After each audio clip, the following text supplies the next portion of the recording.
Hello, warriors. Welcome to the Twilight Zone. That's what it feels like. Feels a little bit Twilight Zone-ish to me. No, but seriously, welcome to the You movement. This is B. Or am I? Yes, this ascension path is all kinds of fun, isn't it? Are you having a good time yet? I'd really like to know. My last couple days, months, years have been all kinds of cuckoo. Learning some lessons, getting humbled. There's a lot of humbling in this journey. A lot of humbling. Not overly a fan of that.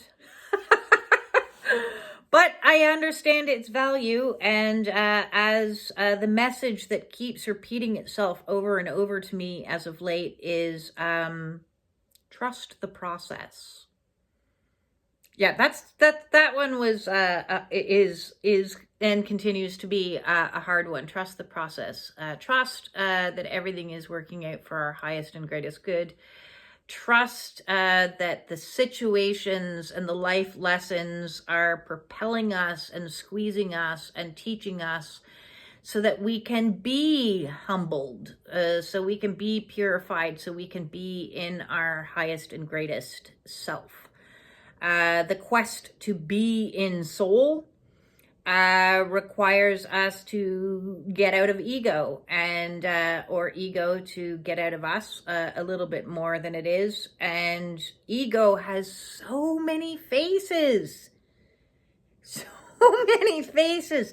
It's like the faceless man on Game of Thrones. It's got so many faces. You would never know that you're necessarily dealing with your ego sometimes because it hides in bright lights and hides in the shadows and yes, is there right in front of you sometimes when you least expect it.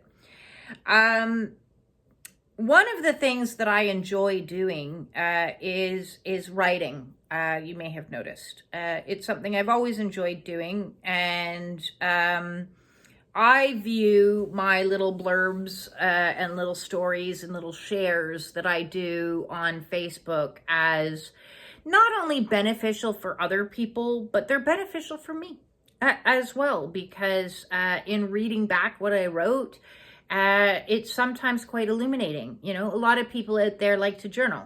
I journal on Facebook. And in sharing my journaling, other people feel less alone.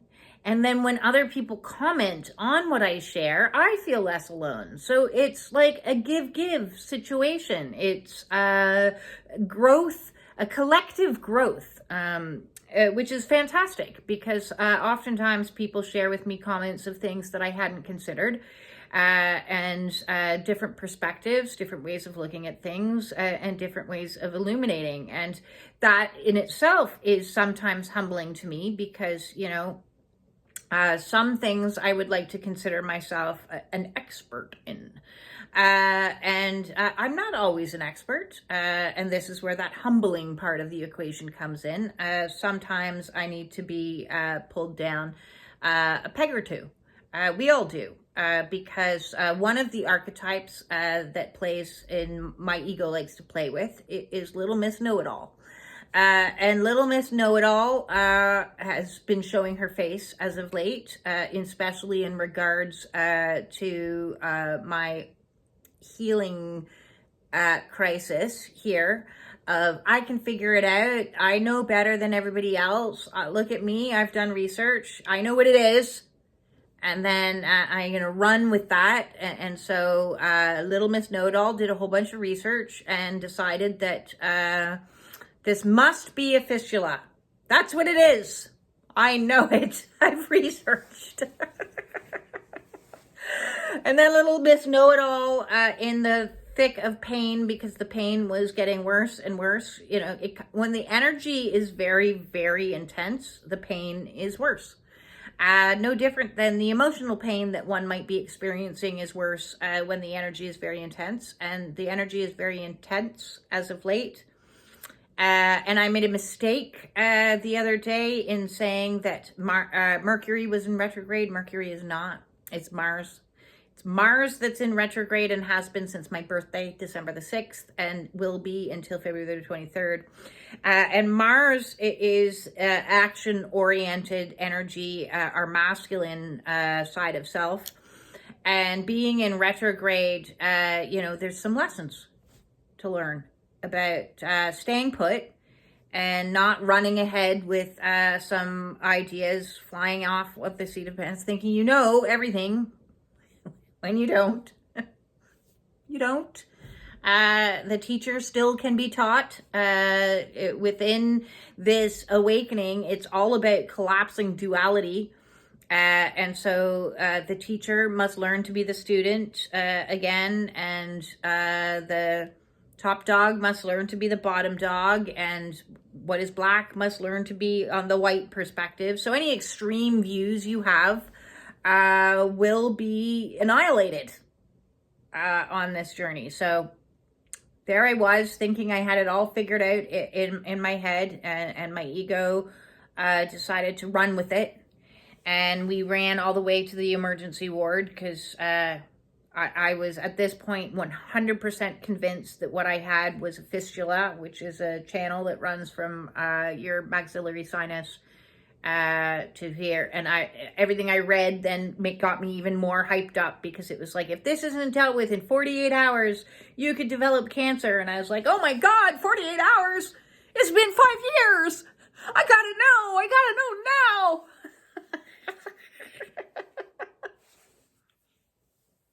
Hey, if you can't laugh at yourself, then who can you laugh at? So off we flew in the middle of a blizzard to go bring me to the hospital, and the emergency doctor was not so nice.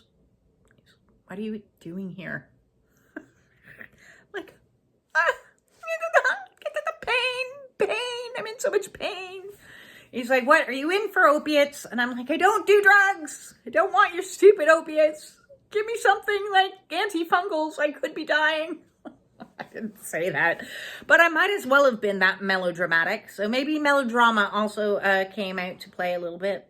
But I did say, yes, well, I'm here. I would like to have a scan to make sure there is no fistula.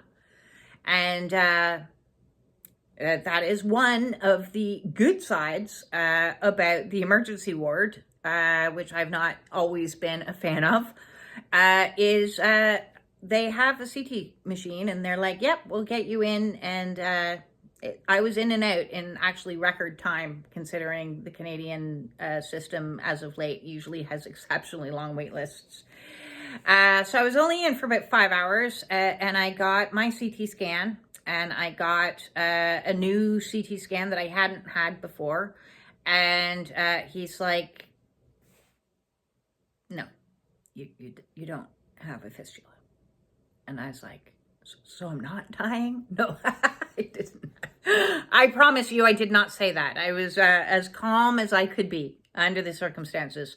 And he said, I highly recommend you go talk to your doctor about pain meds. Options, and I was like, don't want to do that. So Miss Know-It-All was humbled a good bit, and then also recommended that I speak to my dentist. So of course I will speak to a dentist again. Because first lesson learned, I think, on this is, and we were discussing this a good bit in today's group meeting. If you want to join us next week on our Zoom group meeting, please hop into the Spiritual Warriors support group. And the Zoom link for that meeting for Sundays at 3 p.m. is in there, as is the donation link.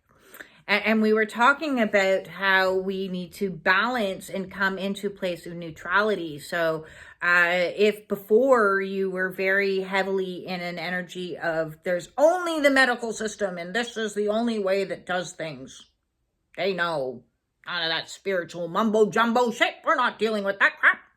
then that's not a neutral stance. And if you're on the opposite side of the spectrum where you're like, I'm not doing anything with those medical people, they're evil, stay away from them, they're horrible, they're trying to kill us, fear, then we're not going to be in that either.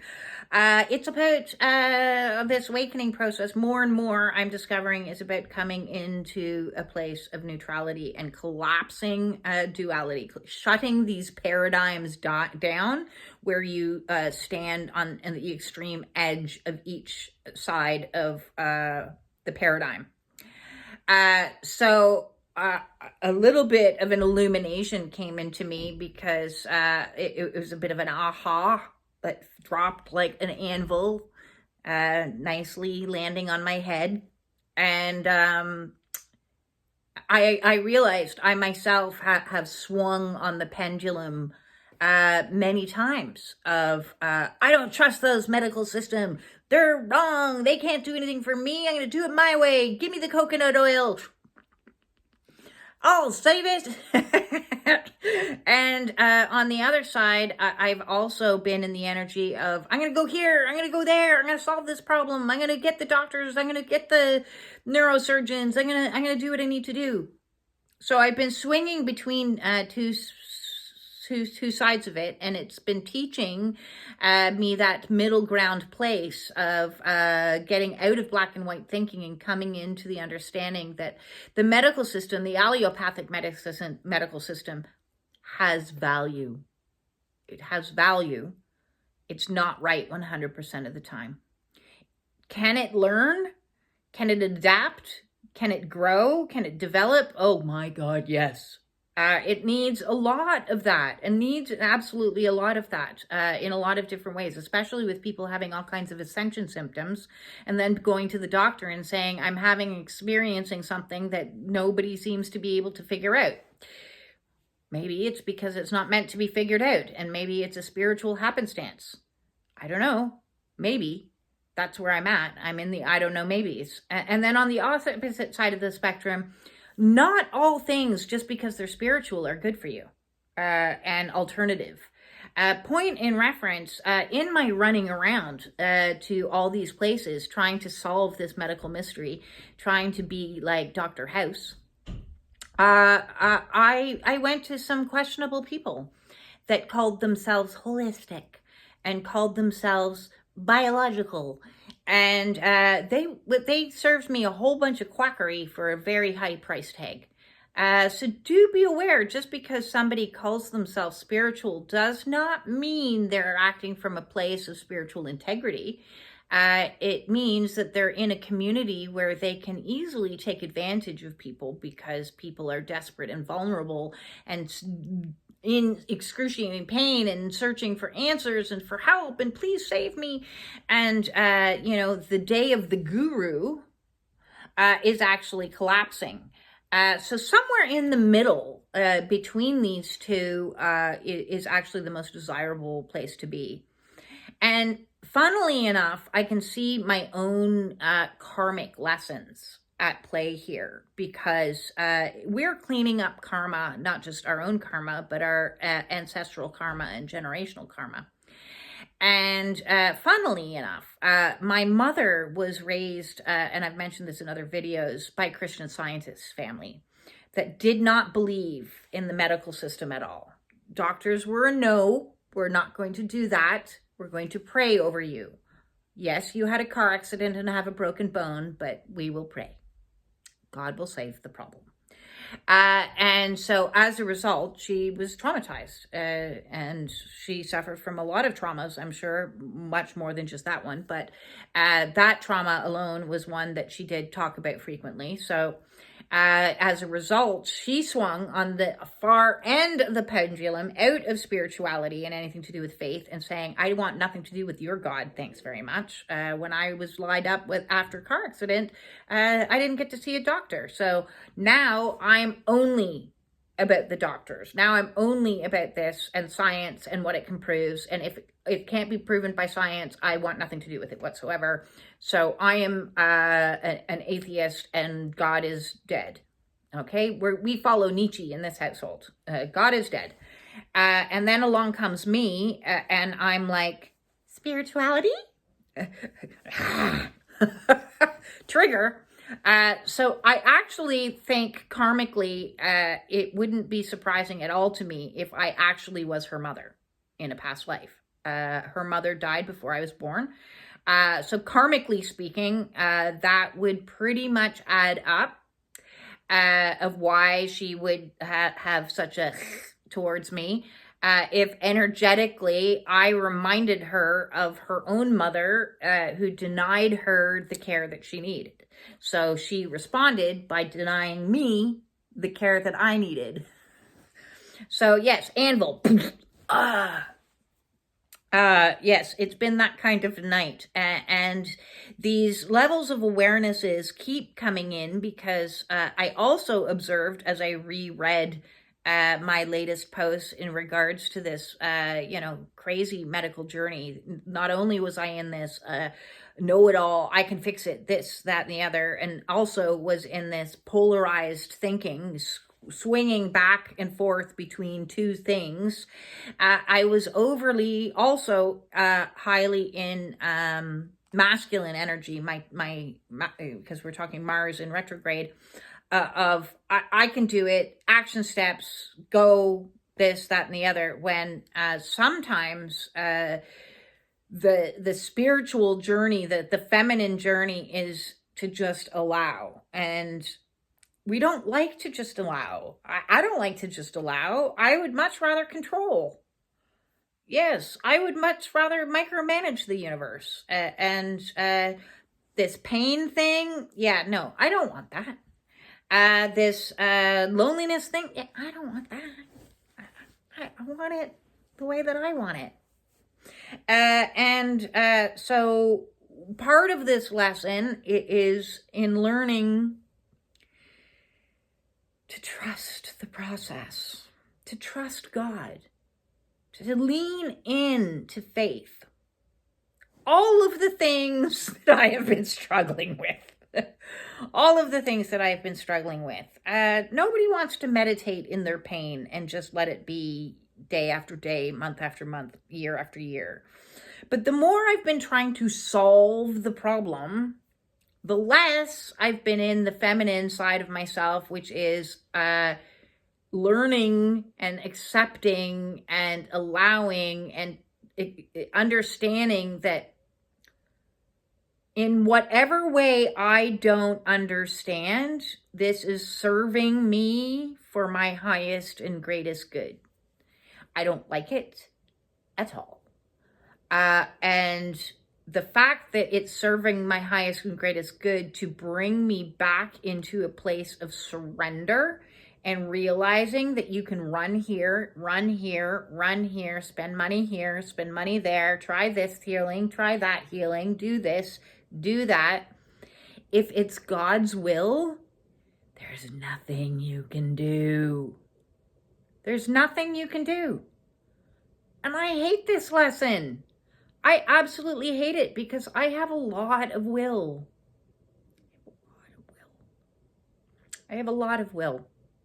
And throat chakra, as I did another round of looking up, spiritual meaning of gums as opposed to teeth, because before I was always looking at teeth and communication center, and I understand the lesson. And, it's about feeling supported is what your gums spiritually represent to you. And not just supported as in the parental figures, but supported in, community around you. So is your medical community supporting you? Well, I haven't felt supported there. I felt supported by God, and I haven't felt supported there. I'm like, where are you? Heal me now. Oh, patience. Oh, there's another lesson that's come along to kick me in my butt with this. It's very hard to be patient when you're in pain. It's very hard to be patient.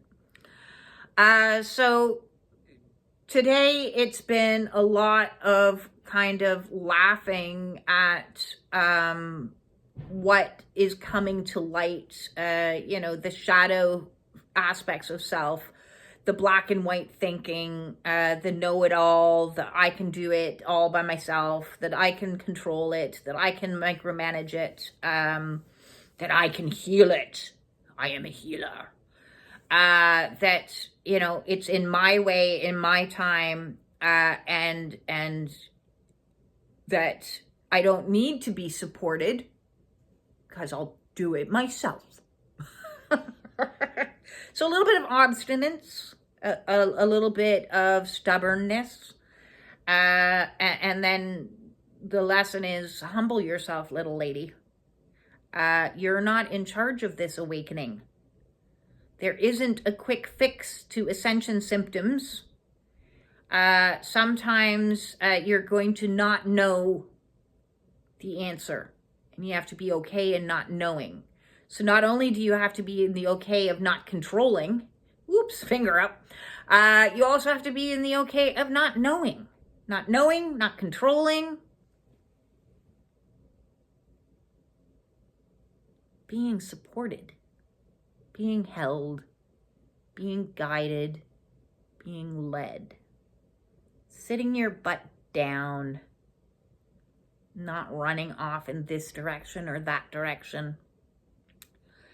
Yes, it has been humbling energies to learn some of these lessons that are coming in today. So I wanted to share with you my folly, my foolhardiness, my shadows, so that you can see and maybe beg to ask the question, where am I in thinking that's extreme in polarization? Where is it that it's me versus them, as opposed to seeing the value of both sides of the coin? Is it me versus them in regards to me versus the government? Is it me versus them as in meat eaters or vegans? Is it me versus them between medicine and spirituality? Is it me versus them in religious dogma versus somebody else's religious dogma or no religious dogma?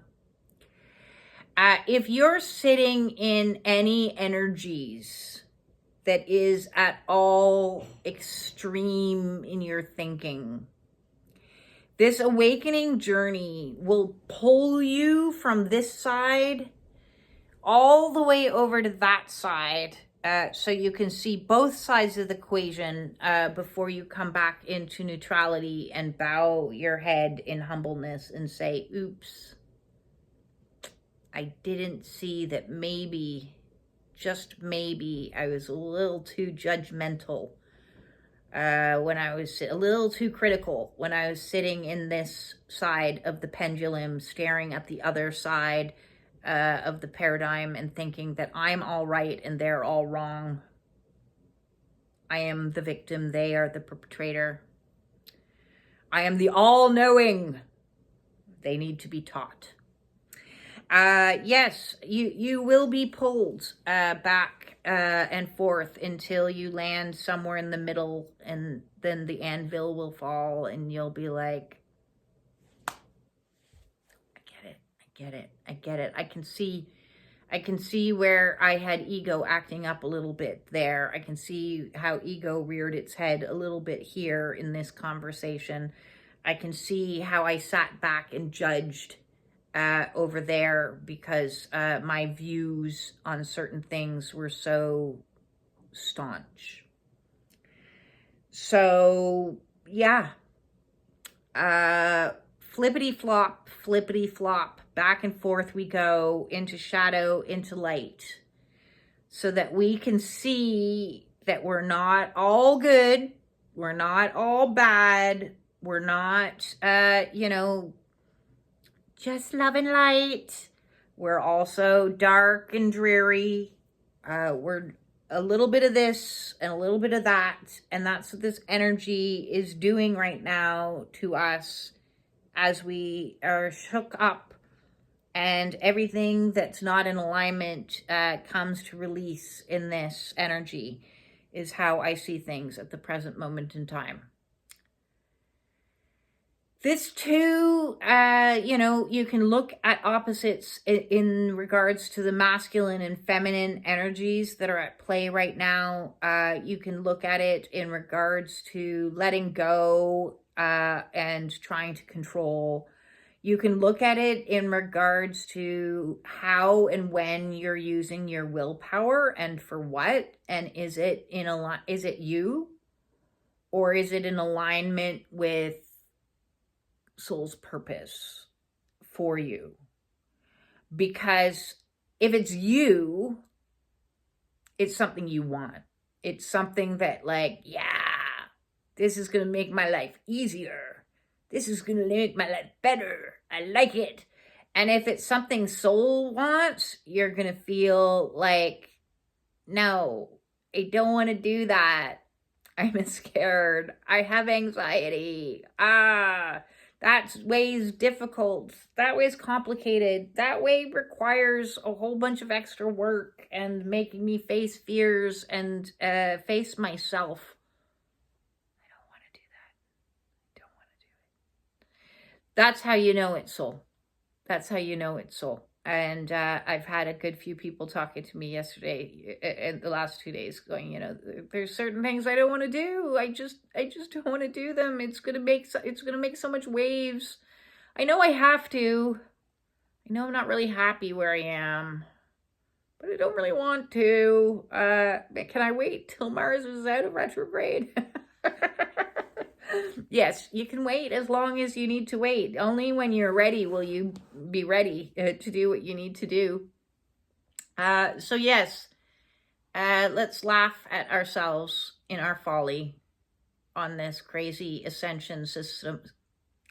I also learned a really interesting lesson about teeth and gums, I suppose, is how many other people are suffering the same condition.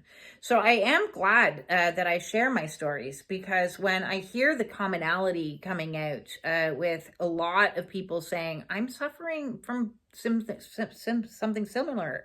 I thought it was burning mouth, or I thought what I was having was something cell or Lyme disease, or a couple other options were thrown out there.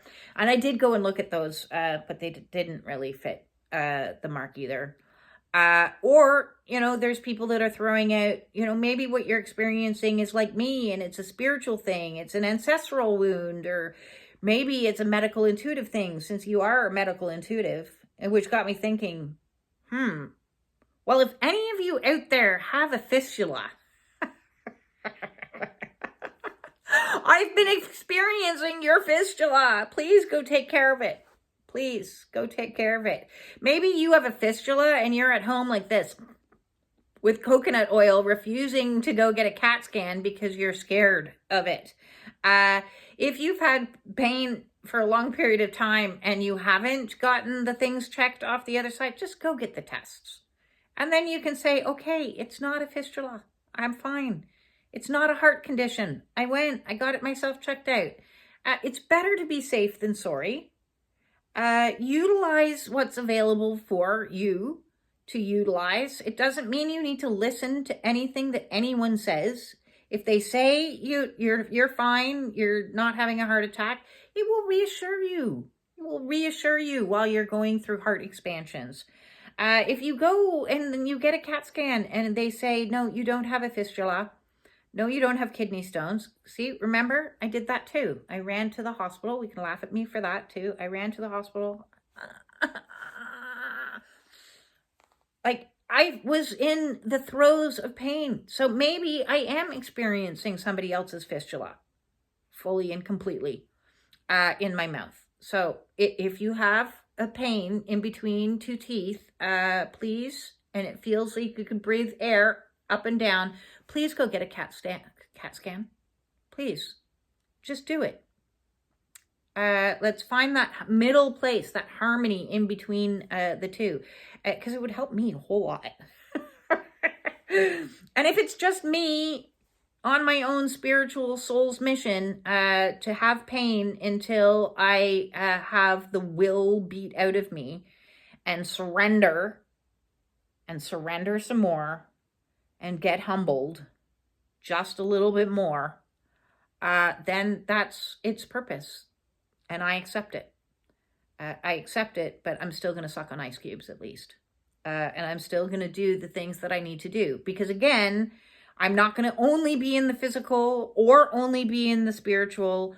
I got to find a place of harmony in the middle. So I'm sending out harmony, balance, love, and compassion to all of you that are suffering, whether you're suffering from gum, mouth, burning, headaches, crinkling skin, feeling agitated, feeling depressed, feeling anxiety. These are just the ones that have been reported back to me today. So whatever you're feeling on the physical, the emotional, the mental, or the spiritual realms, if you're experiencing some anvils being dropped on your head as well, I am sending you my absolute love. If you would like to join the Spiritual Warriors support group, the link for that is in the description below. If you would like to join the Spiritual Warriors support group Zoom calls on Sunday, join the Spiritual Warriors support group. That way you get access to the Zoom. If you would like to book a one-on-one with me, please email me. If you would like to have an oracle read, please email me. If you would like to comment, share, like, subscribe, any of those amazing things, donate, give me a super. I love you to bits for all of those. With that all said, peace out of the Twilight Zone.